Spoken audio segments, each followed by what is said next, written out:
First Maccabees 3:48 with Vocab Malone.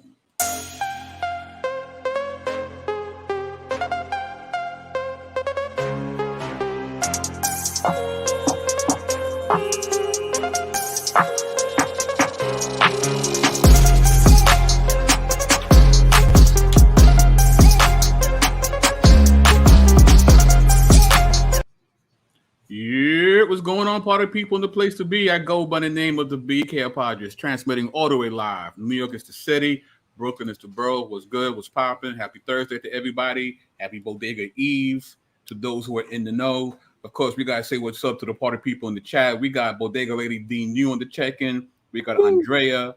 We got the indelible, the incomparable Nate2 D2. We got Bodega Lady Miss Titus 2. We got my man Bats. Built for Speed is in the building. Mr. Green, we got DFC in the building. Oh man, who else? Who else we got here? We got JP Davis.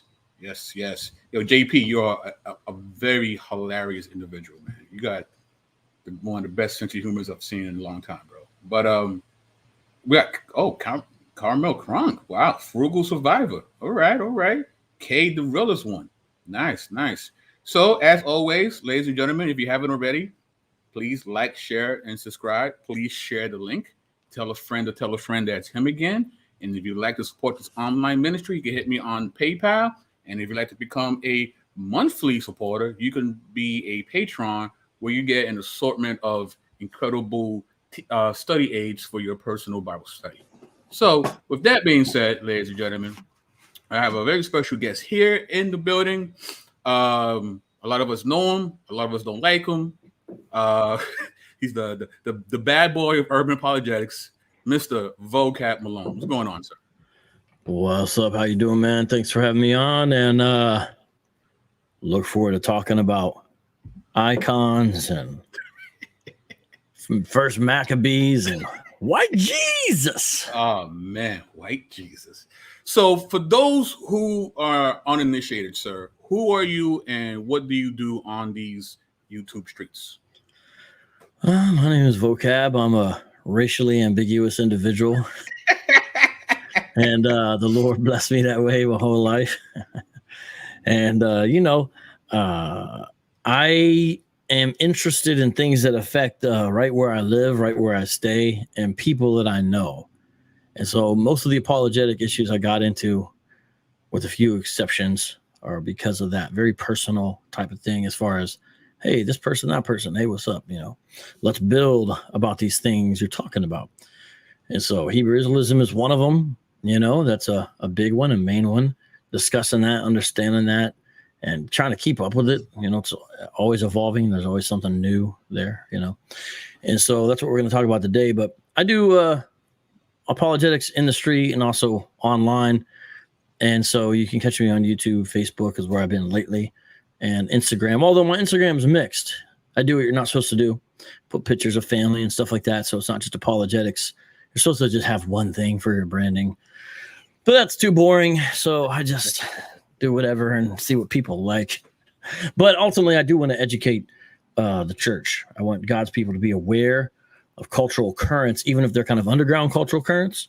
And Hebrew Israelism is one of those frankly bad ideas knocking on the door of the church saying, let me in.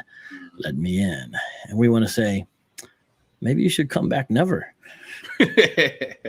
Right. And of course, we are a small band of interesting individuals. We have banded together to create an apologetic, a defense for these type of doctrines. And between you and like Faithful to God, you guys do amazing work when it comes to dealing with some Hebrew Israelites. I don't want to say all, because I understand that community is not monolithic, just like the Christian community is, because they always like to say that we lump them up in the same boat. So here's the caveat: some Hebrew Israelites, right?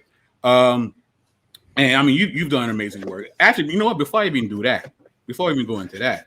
And I've done this before, but, always like to give you your flowers when you come to the platform.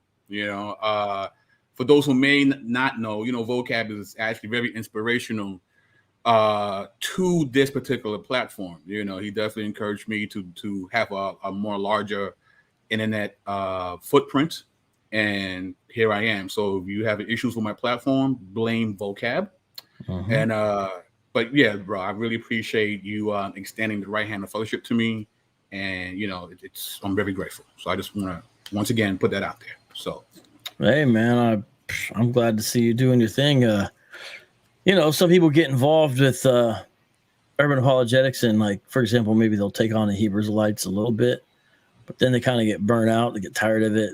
They move on to something else.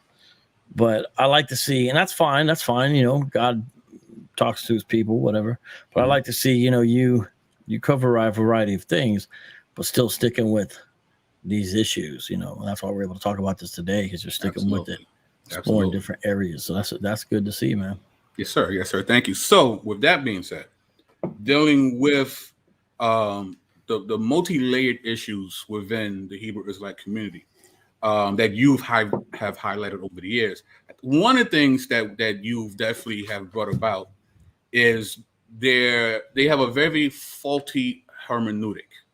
And I know I just used a $20 word. So if you could break down for the people what is hermeneutics and why is their approach to hermeneutics suspect? Well, sure.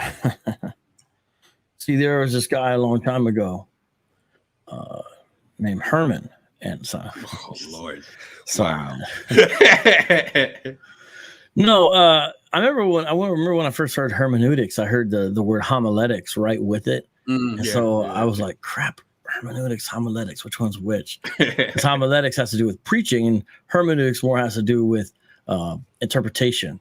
Now, hermeneutics is across the board in regards to literature. So there's Shakespearean hermeneutics, meaning how do you interpret this passage from Shakespeare, this and that, right? And so it deals with all literature. For most Christians, obviously, most hear it first time if you hear it in the context of interpreting, understanding, and I agree, some would say, and I agree with this, some would say applying. So what is in the text? So hermeneutics is supposed to be an art and science, really, where you try to understand what is in the text, what is it not saying, what is it saying, and there's a lot of ways to do it, in the sense of people might teach variations of approaches. For example, people will speak about inductive Bible study. And I think that's important. You simply say, what is there? So you basically ask questions. So you're not really using any tools in the initial stage per se. And at the end, though, you're supposed to have a firm idea of what the text means. And then you synthesize it with other data that the Bible has as well, to see if it systematically lines up, because some people think the Bible contradicts itself. So they'll say it means this, and they just won't try to reconcile it with something else. But we also seek to do some synthesis, right? And I think that's important as well. If you hold the Bible as the Word of God, you don't want to have an interpretation that directly contradicts something else. And it really is something that, by God's grace, you get better at over time. It's definitely a skill that you develop. A good book, this is like, if you're going to go that level to read a book, Grant Osborne, The Hermeneutical Spiral, a comprehensive introduction to biblical interpretation. The idea is that each time the text shapes your understanding better and better, each place you read. And the idea is, over a lifetime, you're getting closer and closer and better understanding of what the text really means with each text that you look at in relationship to other texts. And it's really a lifelong joy for the Christian to have. We end up in debates with people about it, but ultimately, we want to treasure the word in our heart. We don't want to be thinking it means one thing when it means something else. We want to do that so we might not sin against God, and so we can bring it out and resist temptation, all kinds of things, right?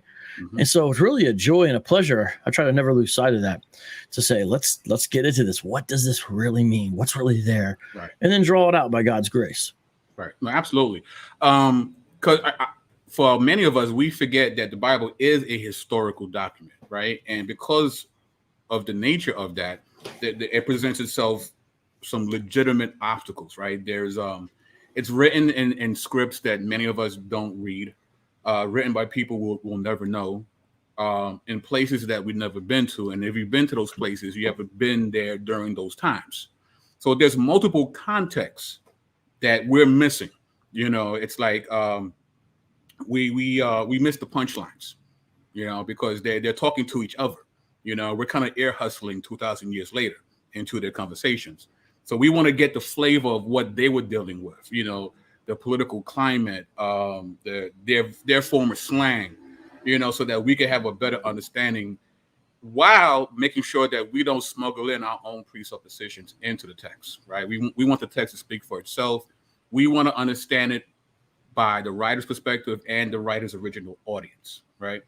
And unfortunately, I feel like for many, not all Hebrew Israelites, but for many, they don't do their due diligence when it comes to that. And we've seen many occasions where they'll take certain proof texts, and because they were, to be honest, lazy in their comprehension, they come up with different types of interpretation. Now, part of it comes with their presuppositions as well. You know, if you believe that the Bible's only for Israel, your brain will self-censor the passages when you read. You know, so that's why you got to really be careful about what you're bringing into the text. But with that being said, we want to use this particular passage as an example of, you know, understanding the proper context. Now, as a caveat, you know, this is not a video about whether or not First Maccabees should be part of the canon. I know within the Christian spectrum, there are some of us who do believe that. That's not what we're discussing, right? The reason why we're talking about this, honestly, is because I'm tired of seeing a very particular meme that goes with this particular verse. And I'll show you what I mean, ladies and gentlemen. I'm sure we've all seen this meme in our timelines 2 to 3 times a week, right?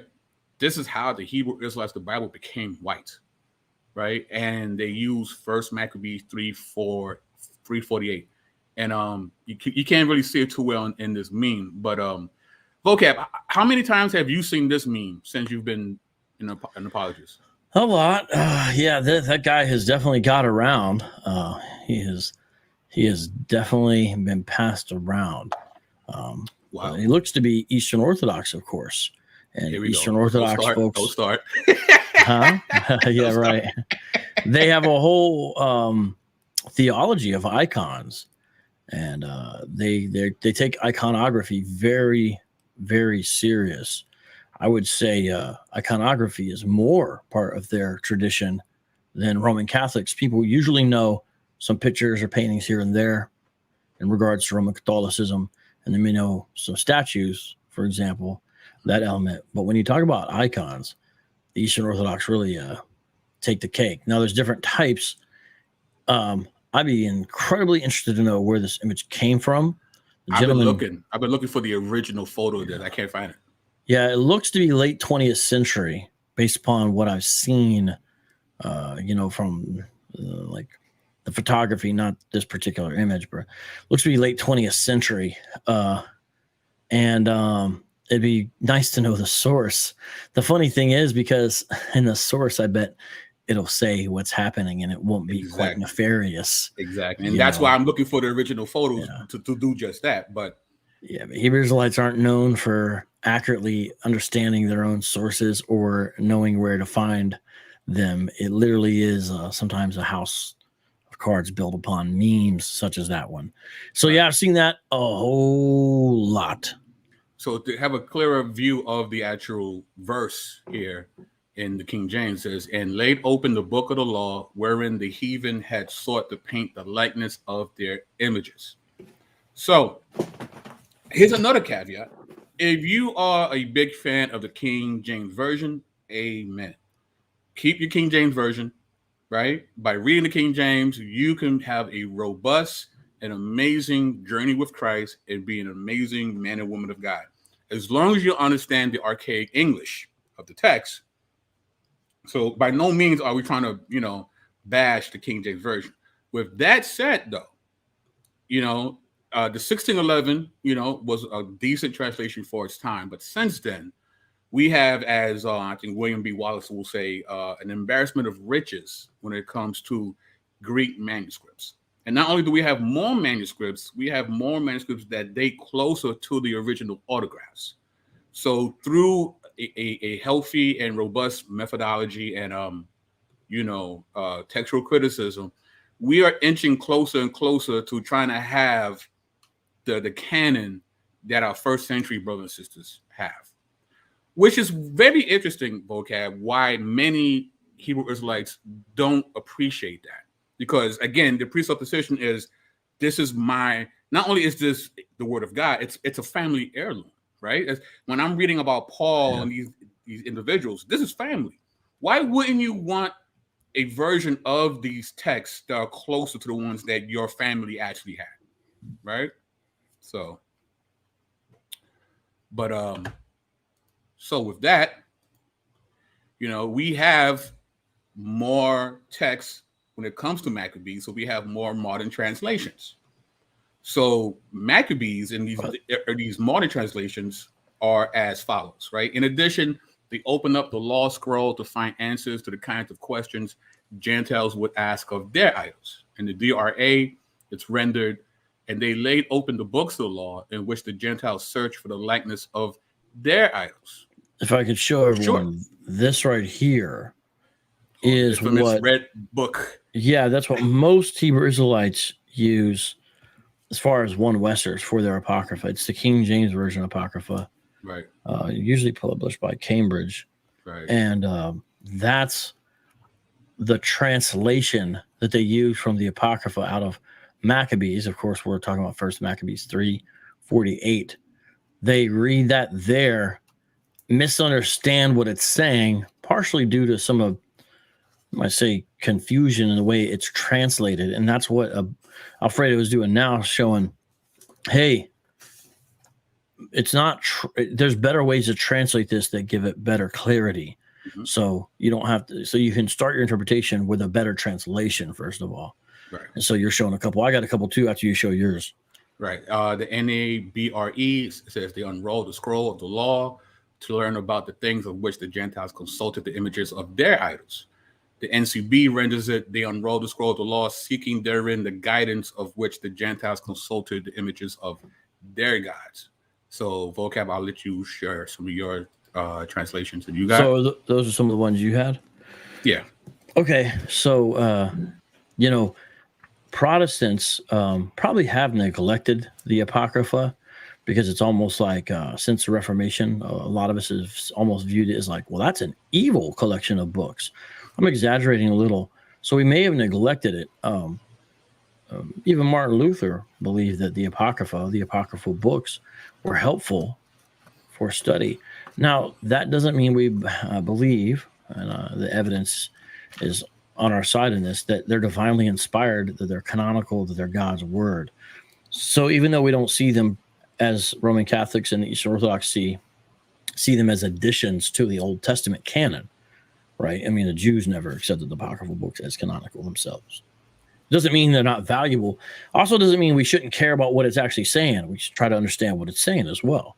And so most of what I'm going to be reading from will be Roman Catholic, Eastern Orthodox sources. So here's the New American Bible. That's one. I got the Peter's keys there, I guess. First Maccabees chapter 3, verse 48 reads this. They unrolled the scroll of the law to learn about the things for which the Gentiles consulted the images of their idols. And this isn't a massive commentary, but there actually is a little commentary down here, which I found interesting in regards to verse 48. And here's what it says. Favorable omens for the coming battle. So there's one interpretation of it. A contrast is intended between the idol worship of the pagans and the consultation of the word of God by the Jews. Confer 2 Maccabees 8:23. What they're saying is, see this same kind of contrast brought out in another passage where you see basically the Seleucids, which are pagan Greeks, basically. You see a contrast between what they would do and these righteous Jews who are rebelling against them. 2 Maccabees 8 that they're referring to, verse 23, here's what it says. So you get an idea of what they're saying. There was also Eleazar.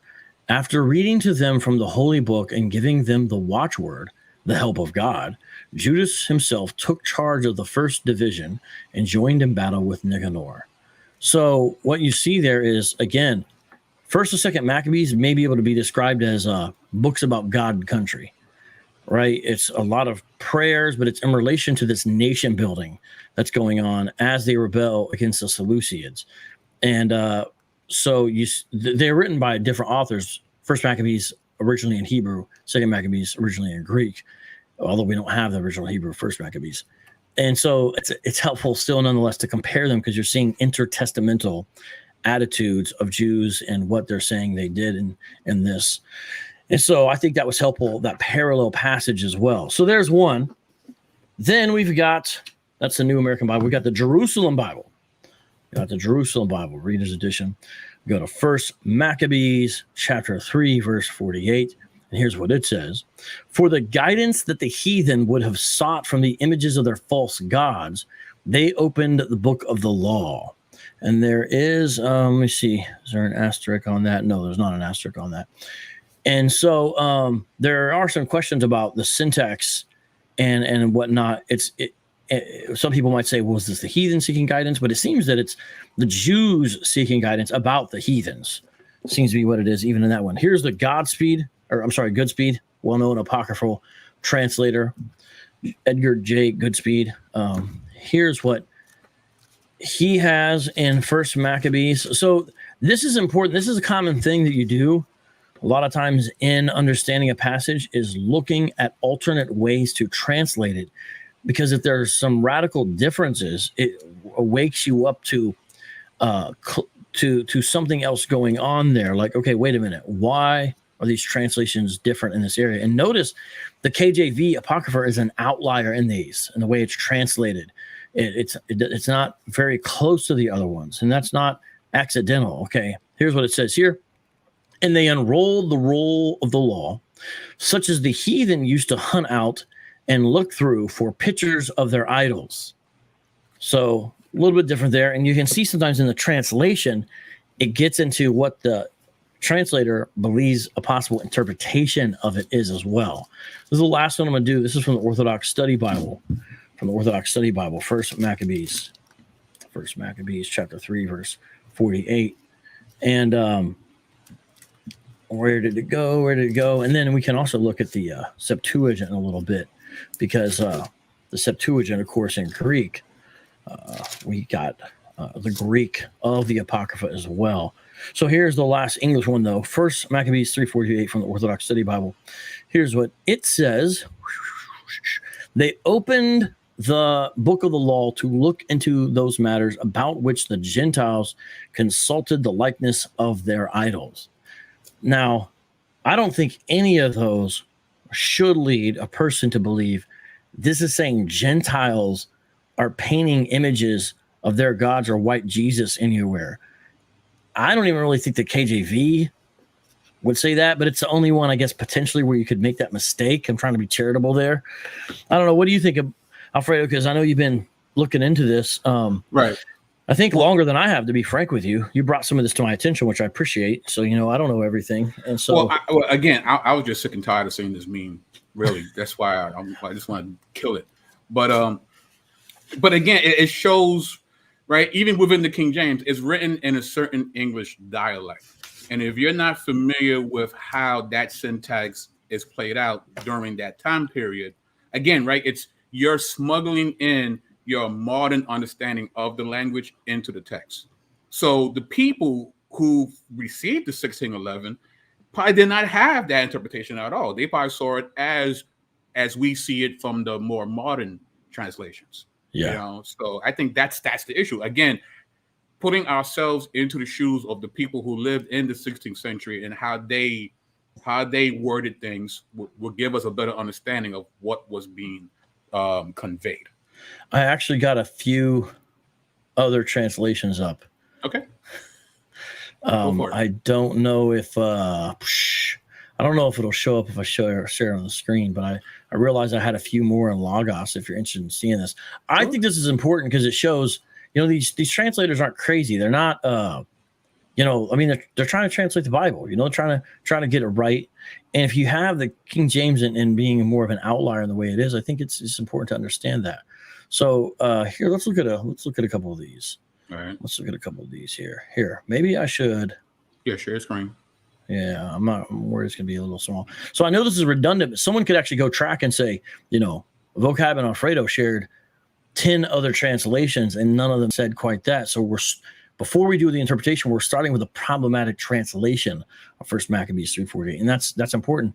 And to be frank with you, I don't really think the Hebrew Israelites who use this have even really even considered that, like before they just start and say that, you know, and they should have.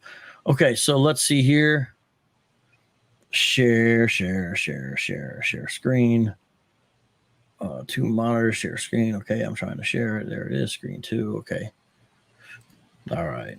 I should probably make it bigger. I will. Just give me a sec here. Okay. Oh, by the way, to Bodega ladies, you guys get your flowers too. I saw Michelle Turner beefing about they didn't get their flowers. You guys are amazing, you know, so you get flowers too. R.H. Charles, well-known exegete of yesteryear, talked for the Old Testament. I've already got it up. So First Maccabees 3:48, and they spread out the roll of the law, one of those concerning which the Gentiles were wont to make search in order to depict upon them likeness of their idols. So that's an older one as well. And he even shows a little bit in the superscript, gets a little bit into other elements as well.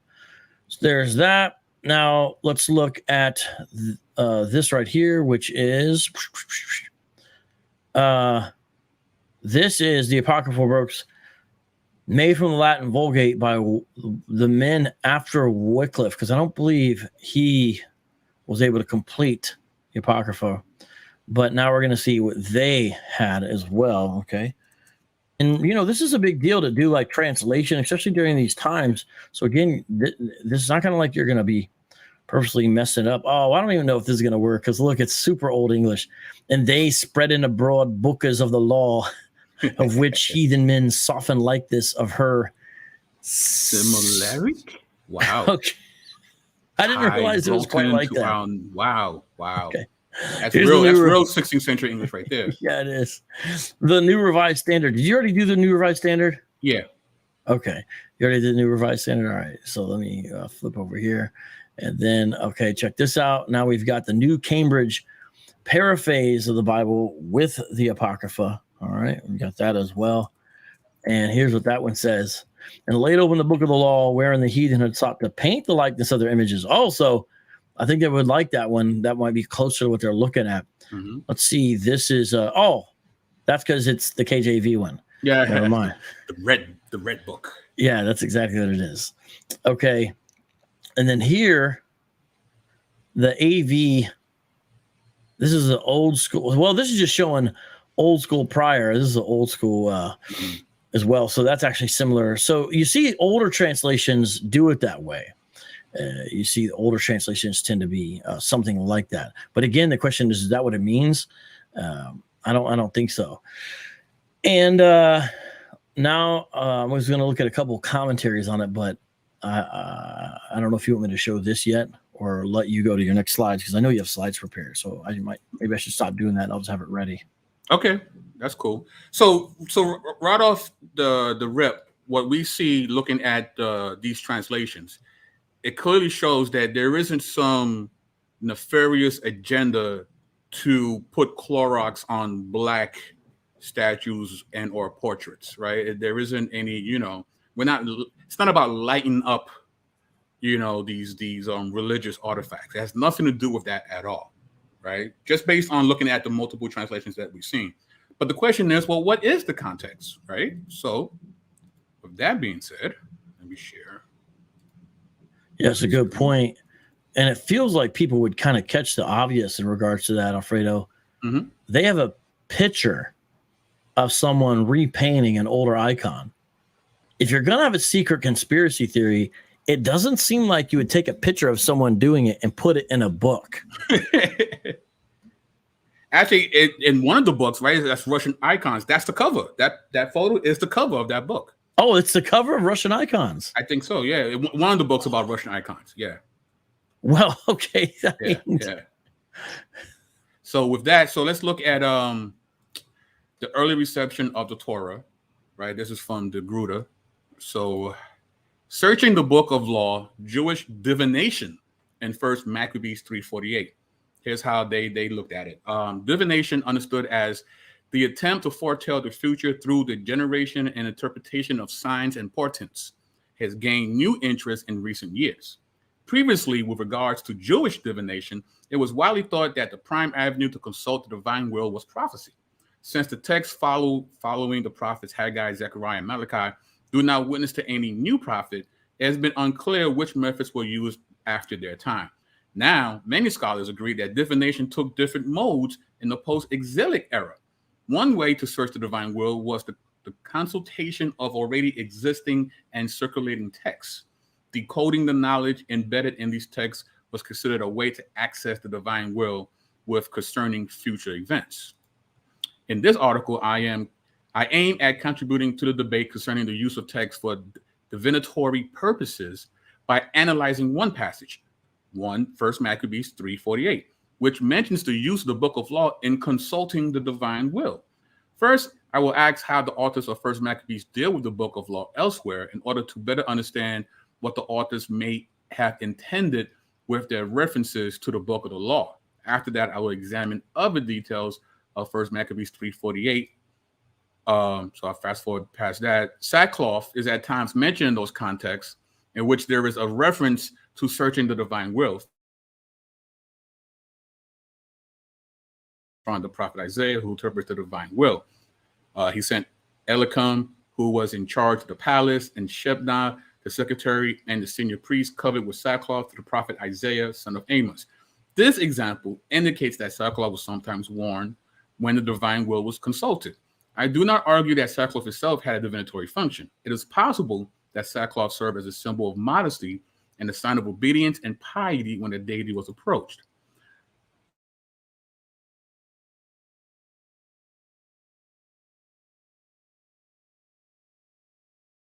And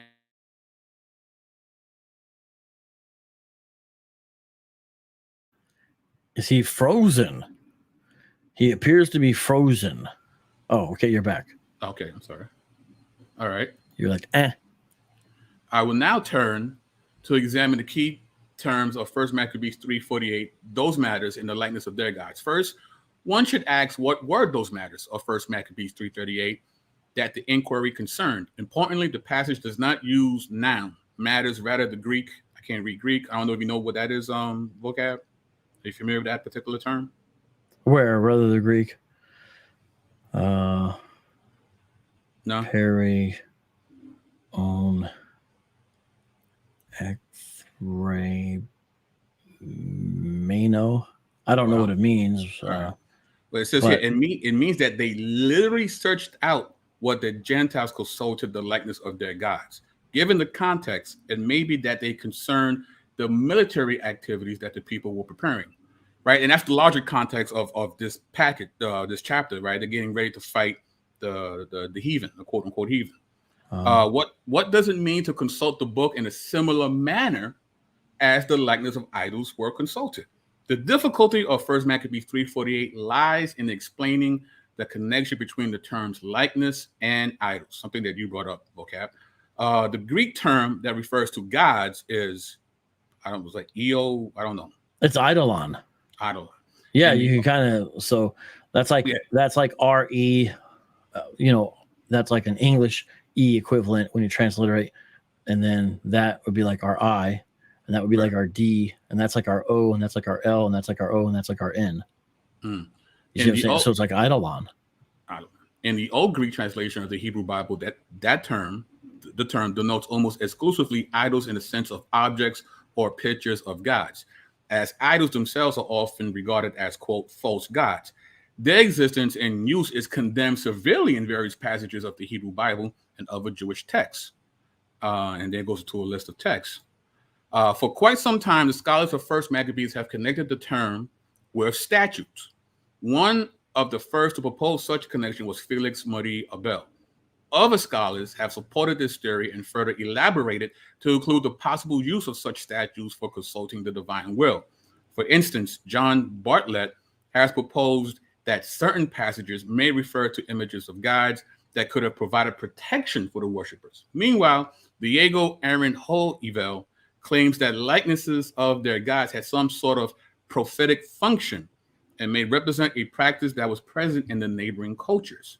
Peter W. van der Heerst, who has offered the most nuanced reflection on this topic, writes, in the same way in which the Gentiles, by various means of divination, tried to receive a verdict from their gods about the outcome of their enterprises, the Jews opened the Torah scroll at random in the hope that the first line their eyes hit upon would instruct them about the God had in store for them and expected to do so. Therefore, van der Heerst concluded that a Torah scroll could be consulted as an oracle. I'm going to stop there. So the way they're looking at the text from how the Greek is being parsed, what they're saying is that the Maccabees, when they were looking at the Torah scroll, it wasn't what we're doing right now. It wasn't exegesis per se. It wasn't like, let's understand the text and the context to see how it applies today. They were using it very similar to how the heathen uses their religious artifacts, right? So what do you think about that? Well, yeah. So I got an interesting resource here. It's called a Handbook on First and Second Maccabees. And what it is these translation societies put out these handbooks on the apocryphal literature and the books of the Bible. And they're designed to be notes specifically for translators when they're seeking to translate the Greek or the Hebrew into a receptor language. And they have a little note on First Maccabees 3:48. And it gives a couple different ideas for the translator. And let me just share it real quick here.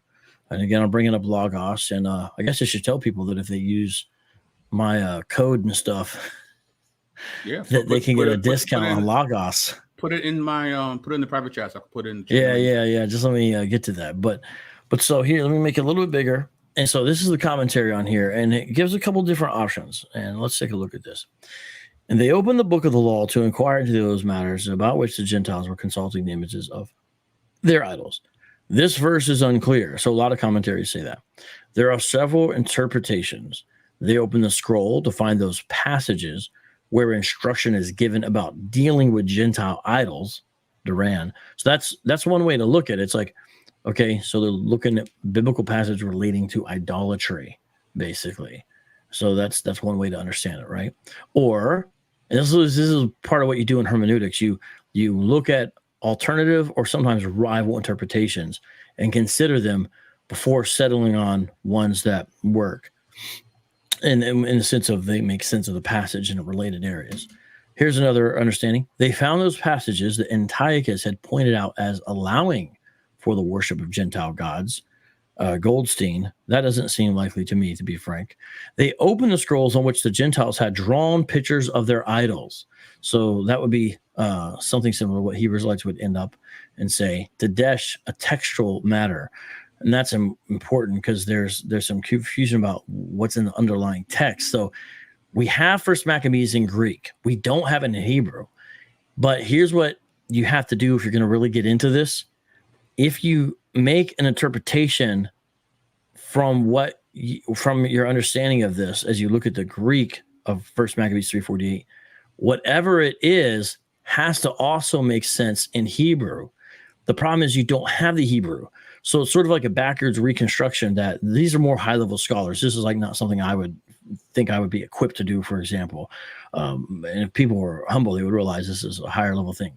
You go back and then say, okay, if this is what the text was saying, then what would it have looked like in Hebrew? And it has to be something that would have made sense in the Hebrew because we don't have the Hebrew of First Maccabees. The whole book, we only have a Greek translation. And there's lots of signs that it was translated out of Hebrew into Greek, right? Not so with Second Maccabees. Second Maccabees is clearly written in Greek as it's an initial run. So here's what they say next. The interpretation reflected in G&B, that's a Good News Bible, is the most commonly held, and we recommend it. So they're giving advice for translators which way to go. Again, this is a serious thing because this would relate to missions work and new Christians and things like that. So they're not trying to play around. This is a big deal stuff. People risking their lives to translate into new languages. This is a pioneering work. So again, it's a serious thing. Apparently, someone opens a scroll at random to find guidance from whatever passage shows up. And that's, I think, what the article you're looking at is essentially saying. And people still do this today. So this is not like a way out there understanding. Because remember, the intertestamental period is not one of the Jews are getting everything right, for example. Right. And one thing is this, which today, the nickname I've always heard for this is called lucky dipping. You like flip open the Bible and like read it.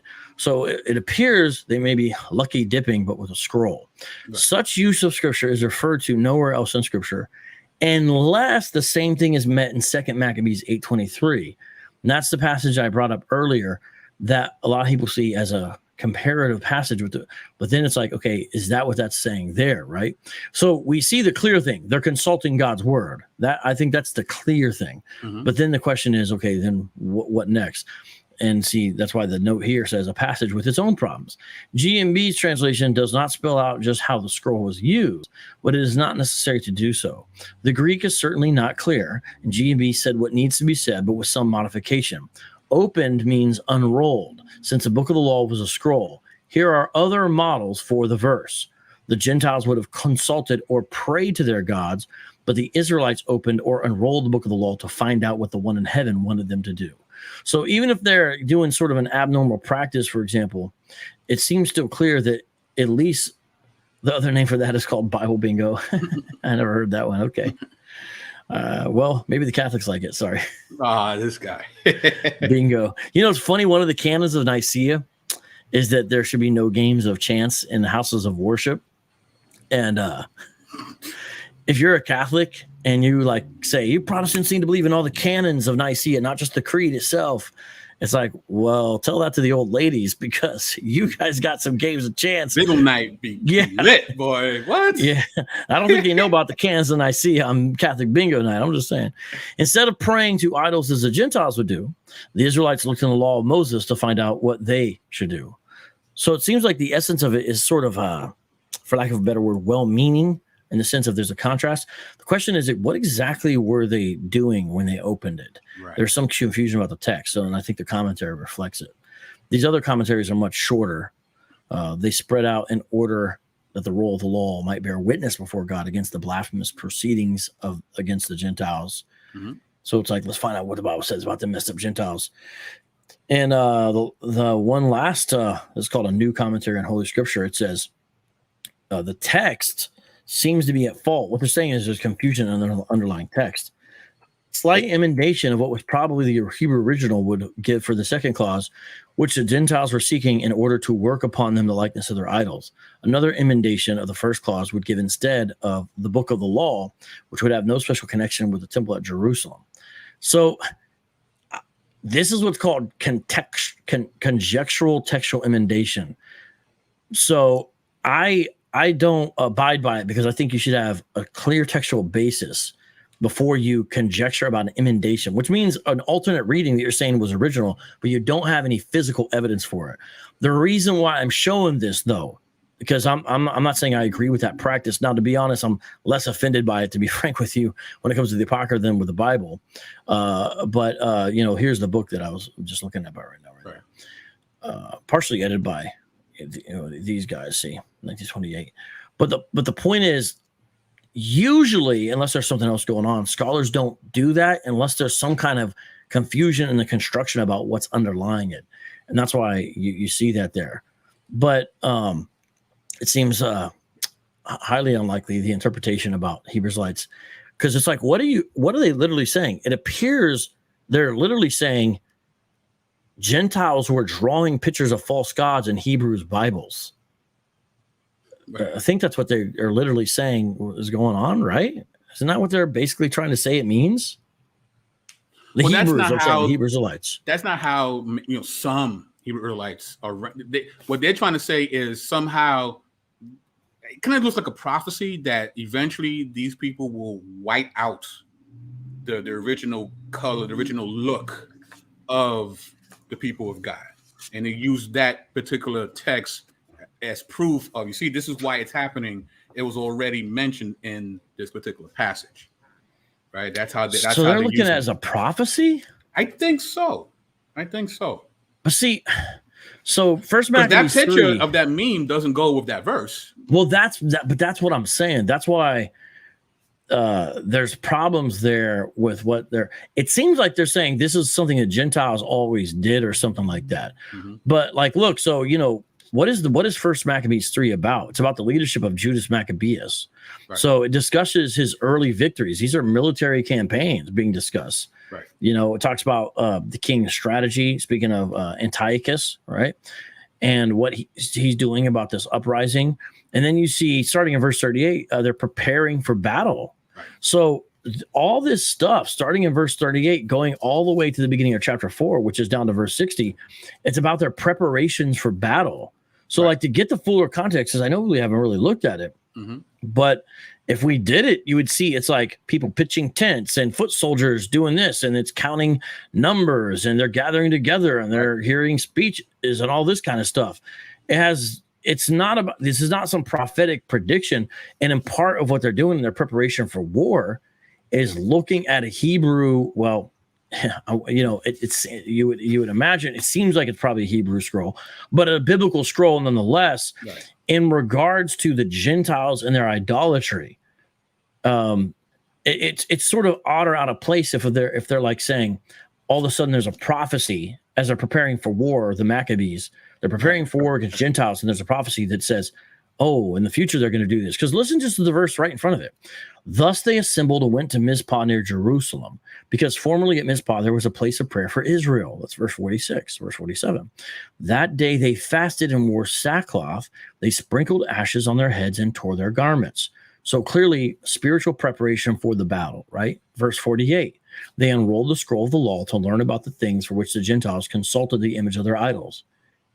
So that's why I think the best understanding is saying, let's open up the Bible and find out like about this crazy, Gentile idolatry. This is spiritual preparation.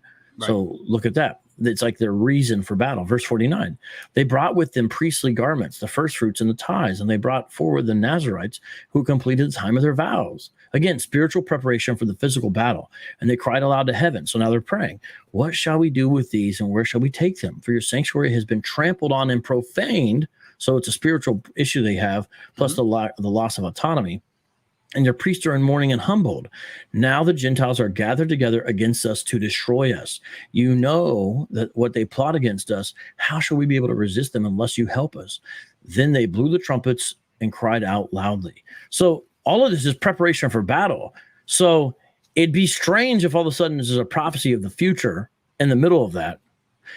That doesn't make sense. This is something current right there. And it doesn't make sense to say they open up one of their own scrolls and discovered, oh, the Gentiles have been painting images in here. They've been painting, because that some of the videos I watched by Hebrews Lights, that's what they were saying. Mm-hmm. They discovered that they have been putting pictures of their idols inside the. But see, this is a scroll. This isn't a book. So again, they're unrolling a scroll. The way they did this is everything is compact in there. They would have it a certain amount of lines, and now they took less care. They took less care with the apocryphal scrolls, but this is the apocrypha talking about the Torah. That's right. So open up the scroll. You can't insert a picture into a scroll. You can't cut it and do it like old style editing with a reel to reel. You're gonna cut the back, which has more lines. Yeah, it's called the recto and the verso. Right. A lot of times they would do that. So how are they inserting pictures of their gods into there? Maybe it's some kind of scrapbook. How are they getting a hold of these scrolls to do this? Right. And if they discovered, they would already know, oh, look at this image. And notice, even if that was the person's interpretation, which is clearly wrong, it has nothing to do with the ethnicity of the god. It's just saying these are idols, right? Just saying these are false idols. That's all it's saying. Right. So the whole interpretation is really weird. and that doesn't fit the context at all. When you read the context, it's about a preparation for battle. That's the context of 1 Maccabees 3, everybody. And then in chapter 4, it gets into their victory, right? They win. So they win a couple battles, actually. So, and then they rededicate the temple at the end of chapter 4. So the Hebrew Israelites are not even interpreting the Bible properly. So I guess we shouldn't be surprised if they're not interpreting the Apocrypha accurately as well. Well, again, right, and this is the issue that we have with many of them is now, and you know, for some reason they refuse to import their reading comprehension skills that they learned from grade school when it comes to these things, because it's hard for me to believe that none of these guys don't know how to read. You know, for some it might actually be the case, but for many, you know, like, you know, context clues, the who, the what, the where. It's like you learned that in grade school. It's like use that skill set in here, but for some reason they suspend that when it comes to these quote unquote sacred matters, right? And again, we've shown if you read the context in which these things are transpiring, it is not saying what that meme is trying to declare at all. Yeah, it's not about repainting light images. Right. And again, if it was a big conspiracy, it doesn't make sense that they have a picture of it like that. Right. And again, I think it's important to understand how important, like the Eastern Orthodox, for example, take their icons. They're not going to willy-nilly try to. It's like altering it for racial purposes or something. In fact, the Eastern Orthodox believe some of their icons go back to Jesus physically, so they wouldn't want to change it if they thought that. Now, I'm not saying that particular icon, but some of the ones they think, because they have a strange tradition that some of them believe Saint Luke, as they call him, was an icon painter and actually essentially painted like Mary, like in real life almost, is my understanding. No, I'm not saying they all believe that, but meaning they think there's a connection. Whereas Roman Catholics have sort of a more universalistic understanding, like they are okay with parishioners making images of Christ, which I'm not a fan of that anyway, but in whatever ethnic category they want. So like Chinese Catholics, they'll have a crucifix with like a Chinese looking Jesus on it. That happens. I'm not saying they always do. Sometimes they just got the white one. That's the predominant one. I'm not denying that, but like they'll do that, and they view it as a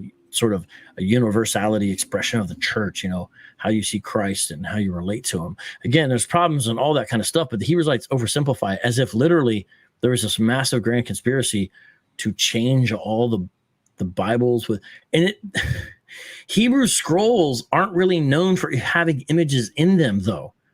Like they didn't have images. Right. It was that later on during the medieval era when they got into the illumined texts where they would actually do that kind of thing. Right. Sorry, what'd you say, bro?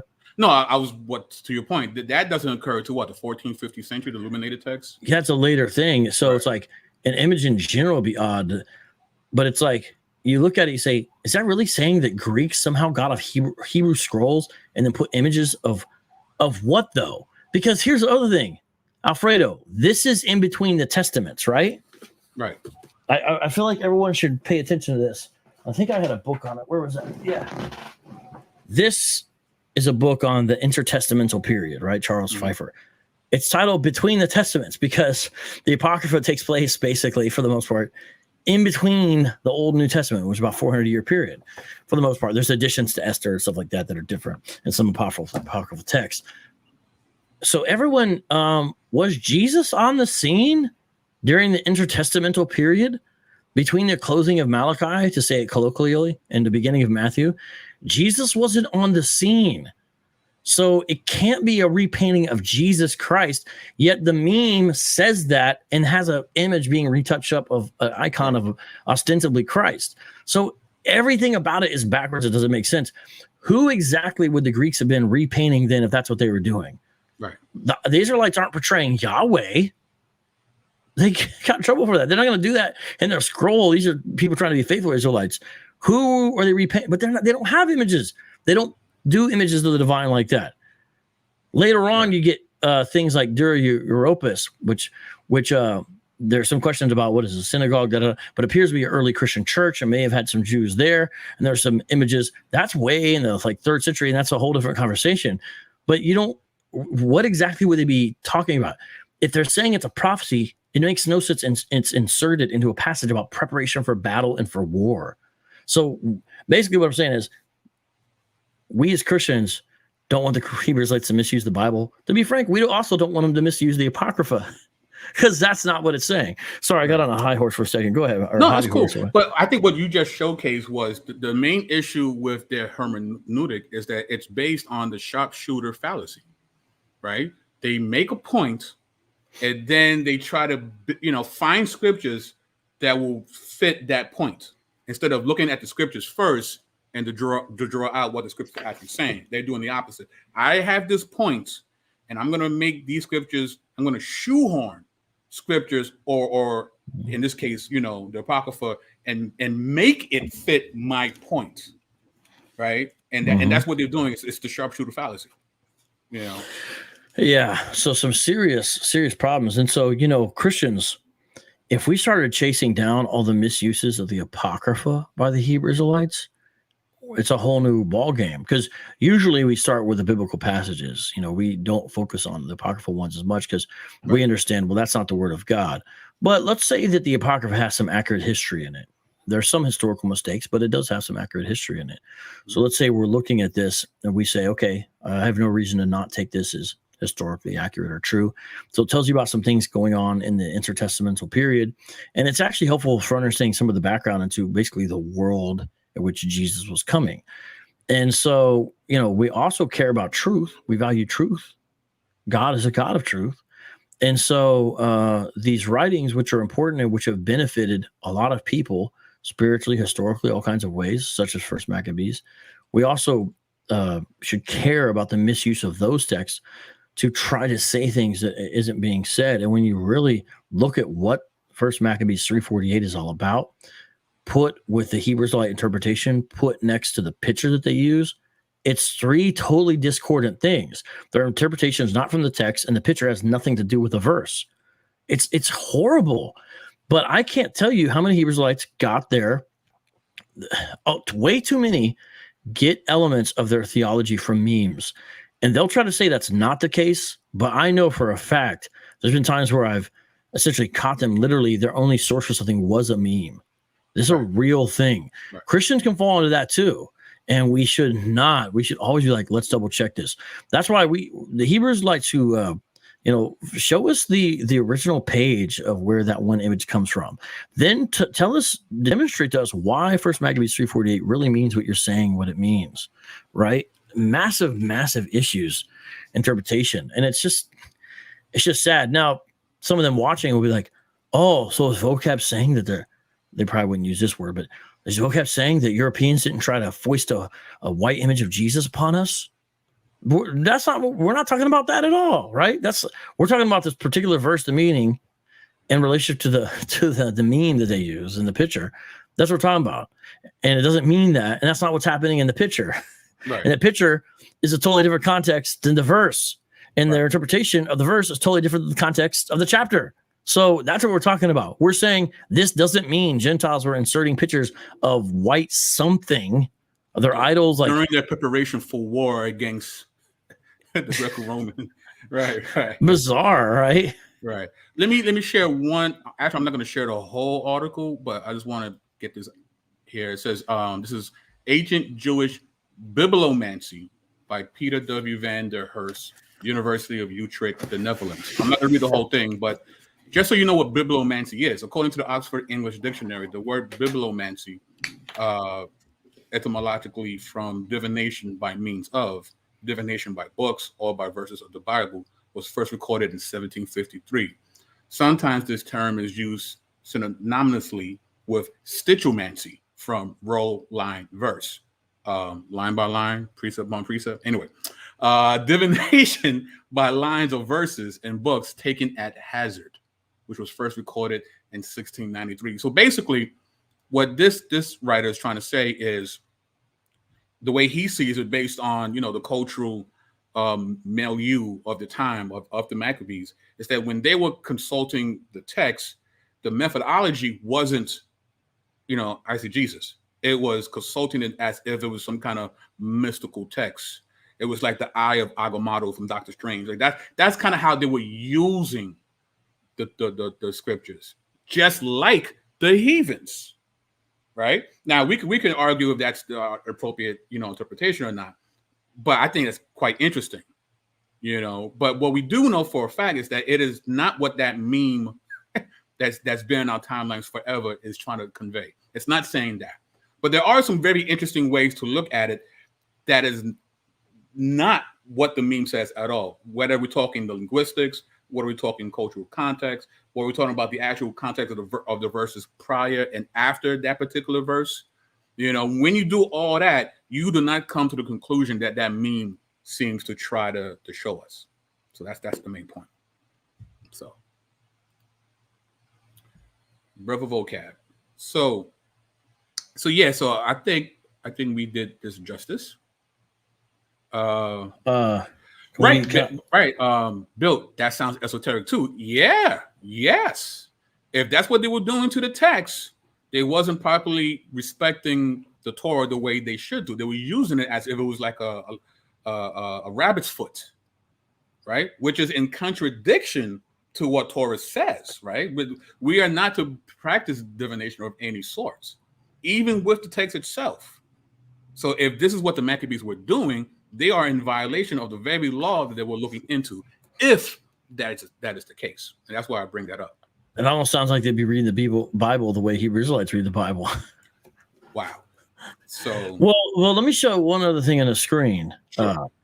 This is from the Septuagint. So most folks know when you get to Septuagint, what you have there is hold on, let me bring it up. What you have in the Septuagint is the Greek translation of the Old Testament scriptures. The Greek translations of the Old Testament scriptures. And I got this that I'm going to bring up on the screen to show you. First Maccabees 3:48. And this is an interlinear is what it is. All right. It's an interlinear. So let me share the screen. So you're going to be able to see the English and the Greek as well. Again, I'm in Logos. All right. So Lexham, Greek, English, interlinear, Septuagint. And this is from the one with alternate text, but it's part of the same one. So now I'm going to bring up that. All right, here it comes. And some of you guys recognize Lexham because of Heiser's stuff. And in fact, he was involved with this. Let me show you real quick. If you look, Heiser did Jeremiah Limitations. All right. Actually, cool, you see that. Cool. All right, now we're gonna go see who did Maccabees. Let's see. First Maccabees was that guy who was first, or second Maccabees. All right, well, we'll just look at this because I'm going on a rabbit trail. Okay, so now here we are. First Maccabees 3:48. Can everybody, you think it's clear enough? All right, make it bigger one more time. And then get rid of this so it's even bigger. Okay. So here we are looking at it, and now you get a very real sense. And there's really only one reason I'm doing this is to draw your attention to the one word. Chi and spread out. So here's the Greek on the top in the Greek script. And then here on the next line is the transliteration. So it's the way the Greek would be, right, in English. Chi, exepetason, ta, biblion, tau, namu. And then what it does is it parses it. So it gives you like the parts of speech. For example, you see spread. This is why this is helpful. You can learn a lot about what's going on here. So you look, let's see. I'm having trouble with, there you go. So law, it's a noun, genitive, singular, masculine. You just got to scroll over it and it shows you. So you see how they spread out the scroll, letter of the law. That's what this section right here is saying. And you can even see it, like antinomian is anti-law. A lot of people know that. Deuteronomy is second law. That's a Greek term. You see it right there. Right. Nomos, right? And then biblion, people would understand that. That just means a Greek way to say book. That's all that is. So you can kind of see it, get a sense of it, right? And now here we go down to the next line. So this is what they were doing. Peri, that's about or concerning. And it gives you basic definitions of it right down there. So I'm just showing you that. who or which, hos is the way you would say that. So even though in Greek it doesn't have the H sound, it's because over top of that it's a breathing mark, and you're supposed to go ha when you see it. So that's why it's hos. And then search out, examine, or consult. There's that right there. It's a verb, of course. Ex Iranion ta. All right. So you're seeing. So this is what they're doing. Then you get here. This is towards the end of verse 48. Ethnos. So the peoples or the nations, or usually a lot of times in certain contexts translated as Gentiles. Right. That's the word there. Ethnos is the root. The way it's actually in the text will say ethne. Likeness, images, and that is homoemata. It's not icon, right? It's this word, which really means likeness of something. But in the context, they'll say, well, that could mean image, because an image is likeness, right? Ton. So and here's the order. So in Greek, the syntax, meaning the order of the sentence, will be different, and you understand which is in what place via the inflections. Whereas in English, syntax matters a lot. The boy bit the dog, or the dog bit the boy is a big difference. In Greek, it doesn't matter as much the syntax; it just shows you the emphasis. Anyways, nation, people, likeness, image, and then here it is. So likeness of their idols. So, and there's that word we discussed earlier, eidolon, auton, and kai, which is a common Greek conjunction, and then it gets into the next thing they do in the preparation for war, right? So you see the basic underlying. There it is, and what's important to see is that they're clearly referring to Scripture. And it's in preparation for war, and it's something to do with something that the nations do. The question is, what exactly they're doing? Right. I think the most likely for me at this point, and I hear one you think is the most likely. It seems like they're trying to consult the Bible in preparation for war to find out, to learn more about Gentile idolatry. So they might be like, look, thou shalt have no other gods before me.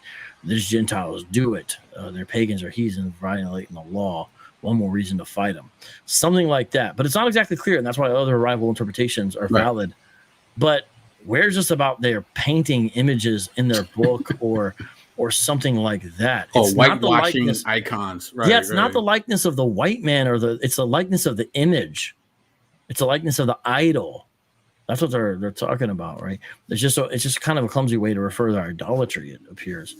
But I mean, and they may be doing it like in a haphazard way where they're just rolling it open, just looking for something in regards to it. It may not be very systematic, because the way the term is rolled out, because that's why it's like some people might say this sounds like lucky dipping or Bible bingo because of that element up there. Mm-hmm.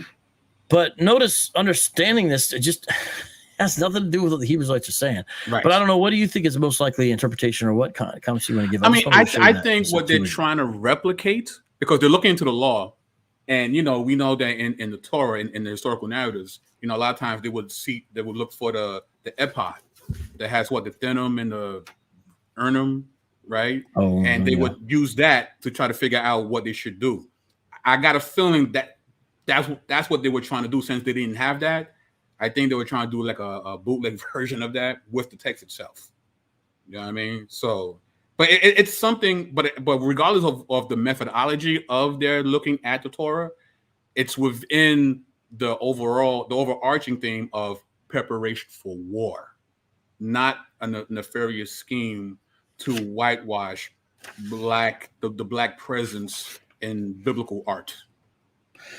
That we know for a fact. And unfortunately, it seemed biblical art, which is not even of Jesus in this passage, if there was biblical art, and there's not biblical art in scrolls anyway. So the whole thing is like wild that they would be saying that. Yeah. But I feel like Hebrewites who hold of this are going to say, well, the Apocrypha is a spiritual book too, and these heathens don't understand it. Maybe they say heathen for me, and this Jake, he doesn't understand it. They don't get it. But again, it's not, even regardless of the academic things that we show, regardless of the you parsing the Greek, let's put all that to the side. If you just read the chapter, just that, if you just read the chapter, you will not come to the same conclusion as that meme. Mm-hmm. We did a lot of extra stuff because we're nerds and we like doing that. But if you just read the text itself, you would not come to that conclusion. You just wouldn't. Right. You just wouldn't. So you can't really argue with that. But yeah. So I think we hopefully we put a kill shot to this meme. Probably not, But if you come across this meme, ladies and gentlemen, the party people in the chat, please give them this video. Right? Instead of going back and forth in a debate with them in the thread, give them the video and ask them to debunk what's being said here today. All right? Yeah. So with that being said, Vocab, I know you're still out, in Facebook land. When can we see the return of Mr. Malone in these YouTube streets? By God's grace, November. And I think it's all a blessing. It works out that I'm not like doing the YouTube stuff right now, except with y'all, because I'm in Flavor Fest in Tampa, Florida next week, and I've got to finalize the presentation. I'm revamping my basic presentation on Hebrew Israelism specifically for this conference. So it's going to start different and take some different trails and contours. So I'm not really reworking one. I'm starting from zero, and I've got that general outline, but I got to do a couple of things before next weekend comes. And then will you be videotaping that, sir? I don't know. Hopefully someone does. I'll try to bring something to make it happen. Hopefully.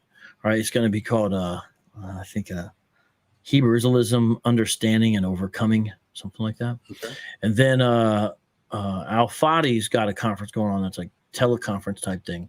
And for him, I'm doing a presentation on Islamic persecution of the Eastern Christians. And so I've got to work on that as soon as I get done with Flavor Fest, as far as finalizing that as well.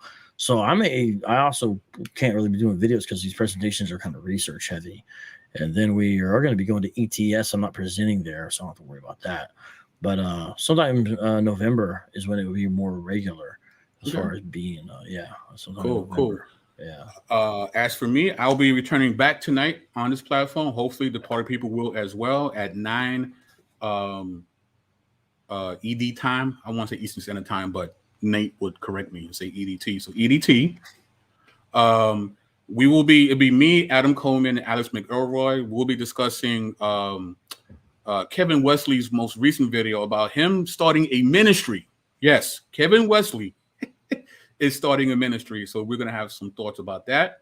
And of course, tomorrow we will have, actually before the bodega, I will have an interview with Cassandra Jones about her book about emotional intelligence. And then right after that, we're going into the bodega, the churchy edition, super churchy. It's going to be super churchy. And you'll understand when you come through. And big up to Elder Mike. Thank you for the super chat. Much obliged. And the new EST BK projects, don't surrender to lies. Well, I want to be, if EDT is the new way of talking about time, then, I want to, I don't want to confuse anyone. But Vocab, any last words before we're out of here, bro? Nah, I'm glad you brought this to light, man. Cool. So with that, I'll catch you later on tonight, y'all. Peace.